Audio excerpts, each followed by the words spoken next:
The rise of nationalism in Europe. तो क्या हाल चाल आप सभी के। तो आज हम पढ़ने वाले हैं इसको बिल्कुल मूवी टाइप में।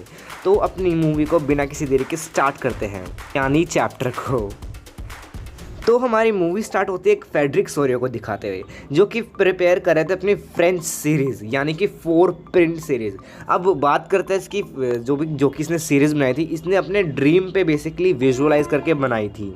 सो बेसिकली पहली सीरीज़ हमें दिखाती है कि उसमें यूरोप के, अमेरिका के एंड मैन एंड वुमेन सारी एजेस के मार्च कर रहे हैं विद ऑफरिंग एंड होमेज, यानी कि अपने हाथों में मशाल लेके मार्च कर रहे हैं। और दूसरी तरफ दिखाते हैं कि हमारा स्टैचू ऑफ लिबर्टी भी है, कि जो कि एक हाथ में तो टॉर्च ऑफ एनलाइटमेंट पकड़ा हुआ है उसने, और दूसरे हाथ में कार्टर्स ऑफ राइट ऑफ मैन पकड़ा हुआ है। ठीक है, ये नाम है बेसिकली, नोट कर लेना, जो कि मैं बताता जा रहा हूँ, और नोट्स नीचे मिल जाएंगे डिस्क्रिप्शन में।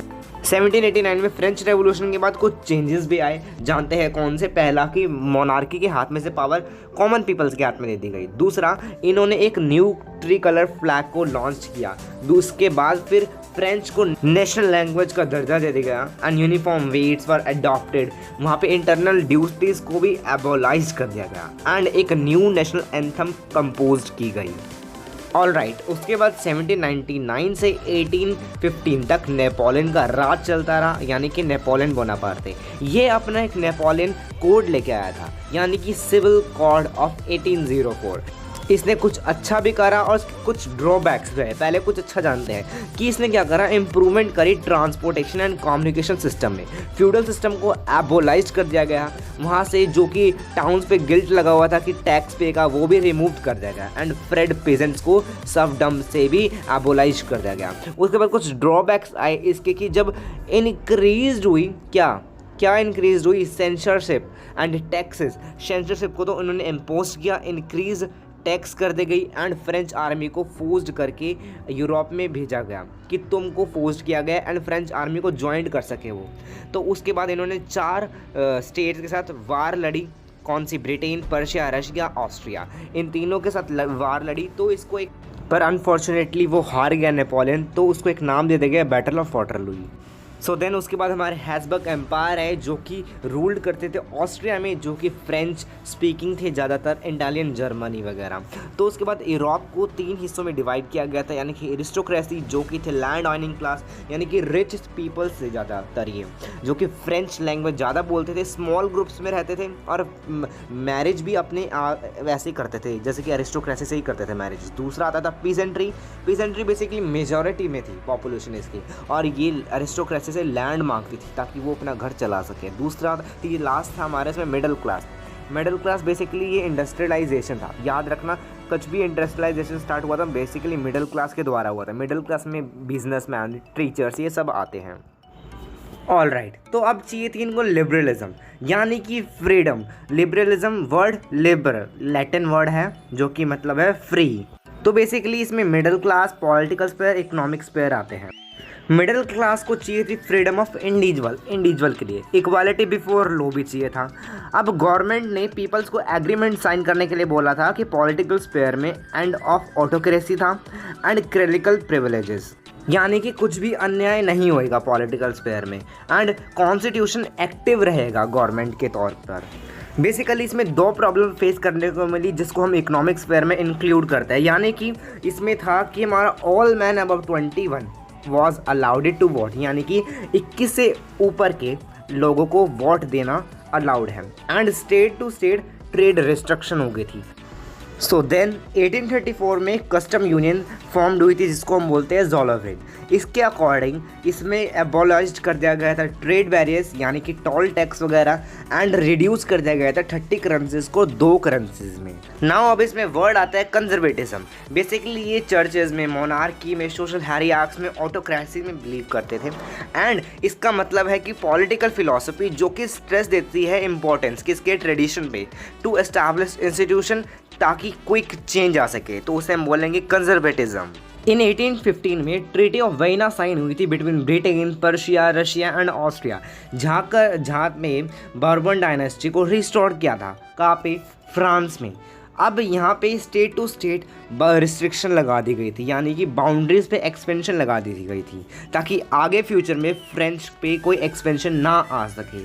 तीसरा कि इसमें पर्शिया को टेरिटरीज मिल गई वेस्टर्न साइड, ऑस्ट्रिया को नॉर्थ इटली मिल गया एंड रशिया को पूरा पोलैंड पे कब्जा मिल गया। ये हॉस्टेड बाय ड्यूक मीटरनिक से थी, ठीक है, ये ऑस्ट्रियन चांसलर था। अब आते हैं अपने द रेवोल्यूशनरी पे, थे हमारे गुज़ेपे मज़ेनी जो कि बॉर्न हुए थे जीनो में एंड 1807 में हुए थे बॉर्न। इसने 2 सीक्रेट सोसाइटी बनाई थी हमारी, कौन सी, Young Italy in Marseilles and Young Europe in Berne. Age of revolution फिर 1830 से 1840 तक रहा था, 1848 तक रहा था। जुलाई रेवोल्यूशन था जो कि ट्रीटी ऑफ वेना का था, जो कि हमने बात कर लिया। एंड ग्रीक रेवोल्यूशन में अंडर ऑटोमन एम्पायर के थे। इसमें हमारी 1832 में ट्रीटी ऑफ कॉन्स्टेंटिनोपल साइन हुई थी एंड इनको रिकॉग्नाइज किया गया था फ्री।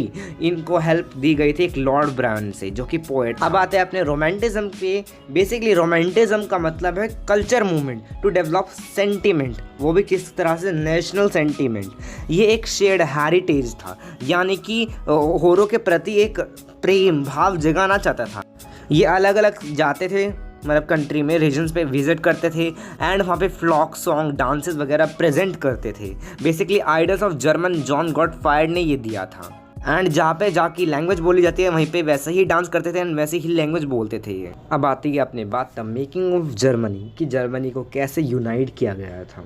तो देख लीजिए यहाँ पे मिडिल क्लास के द्वारा की गई थी। फिर their effort suppressed monarchy and military, उनकी एफर्ट्स मोनार्की को एंड मिलिट्री को सप्रेस्ड करते हैं। पर्शिया फिर सून लीडर बन गया था। यहाँ पे एक ऑटोमन बिस्मार्क आया था जो कि इसका प्रोसेस का आर्किटेक्ट था। यहाँ पे ऑस्ट्रिया, डेनमार्क, फ्रांस ओवर 7 साल में लड़ाई हुई थी और जिसमें कि 3 बार ये जीत गए थे। फिर देन इन 1871 में Prussian king Kaiser proclaim the German Empire. All right, अब बात आती है अपनी इटली के यूनिफिकेशन पे, प्रोसेस पे। बेसिकली यहाँ पे 7 स्टेट को डिवाइड कर दिया गया था, उसमें से कि एक रूल करेगी सेडेना पेडमेंट को। इसमें एक रोल ऑफ मेजेनी था। बेसिकली यहाँ पे क्या बनाया था, जो कि हमने बताया था कि यंग इटली बनाई थी ताकि वो अपने अचीव कर सके गोल को, पर नहीं कर पाया था। इसमें तीसरा रोल आता है हमारा काउंट केवर का, कि एक चीफ मिनिस्टर था जिसने एक टैक्टफुल डिप्लोमेटिक अलायंस बनाया था फ्रांस को डिफीट करने के लिए। किसको डिफीट करने के लिए? फ्रांस को विद ऑस्ट्रियन फोर्सेस से। फिर देन इन 1861 में विक्टर एम्यूल को किंग बना दिया गया वहाँ का रोम का। रोम यार इटली में ही है।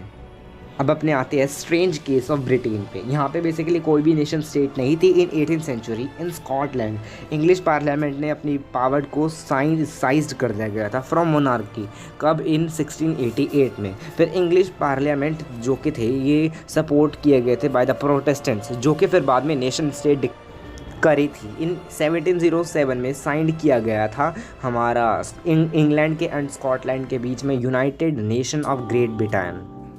तो अब आते हैं अपने विजुअलाइजिंग द नेशन। बेसिकली इसमें एक एलोगरी थी जो कि साइन होती है ना, जैसे कि हमारा भारत माता है, वो भी एक एलोगरी है जिसको हम एक नेशन को पर्सोनिफाइड करने के लिए बताता है। तो ऐसे ही यहाँ पे फ्रेंच में मराइन बनी थी, जर्मनी में जर्मेनिया बनी थी। अब last one and all topic बच गया हमारा बाल्कन्स। बेसिकली ये अंडर था ऑटोमन एम्पायर के। रोमानिया, टर्की वगैरह एक्स्ट्रा की स्टेट्स थी। ये सब एक दूसरे से जलते थे, सोचते थे कि हम इसकी टेरिटरी को गेन कर ले। बट जब उसके बाद ऑटोमन इनकी स्टेट्स एक एक करके टूटने लगी और खुद को इंडिपेंडेंट डिक्लेयर करने लगी। फिर उसके बाद पावर्स किसकी? जर्मनी की, इंग्लैंड, ऑस्ट्रिया, हंगरी, रशिया, ये सब अट्रैक्ट होती थी हमारी बाल्कन्स की पावर को। एंड इसी वजह से फर्स्ट वर्ल्ड वॉर लेड हो गया था। इन 1914 में हमारा फर्स्ट वर्ल्ड वॉर लेड हुआ था। तो आपको बाकी के जो कि है इंटरनल्स वगैरह इसके छोटे छोटे से पॉइंट जो कि लर्न ही करना है, समझने की कोई ज़रूरत नहीं है। लिंक डिस्क्रिप्शन है और मिल जाएगी, जाके डाउनलोड कर लीजिएगा। अगर आपको अच्छी लगी तो वीडियो सब्सक्राइब करना, वरना प्लीज़ मत करिएगा।